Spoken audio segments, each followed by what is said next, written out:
Star प्रवाहावरील मन धागा धागा जोडते नवा ही मालिका सध्या प्रेक्षकांमध्ये विशेष चर्चेत आहे।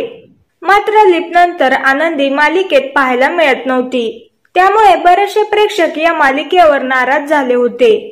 आनंदीला पुन्हा मालिकेत आणा अशी मागणी ते करत होते, परंतु आता अखेर या प्रेक्षकांची प्रतीक्षा संपली आहे। लवकरच आनंदी पुन्हा एकदा मालिकेत एंट्री करतेय, मात्र आता तिचे नाव कल्याणी हे असणार आहे। नुकताच स्टार प्रवाहाने मालिकेचा एक नवीन प्रोमो शेअर केलाय, त्यात आनंदीचे पुन्हा पुनरागमन झाल्याचं पाहायला मिळतंय। मालिकेच्या प्रोमोवरून नेहमीच रडत बसणारी आनंदी आता धीट आणि डॅशिंग दाखवण्यात येणार आहे। तर तुम्हाला मन धागा धागा जोडते नवा ही मालिका पाहायला आवडते का हे आम्हाला कमेंट बॉक्स मध्ये नक्की कळवा।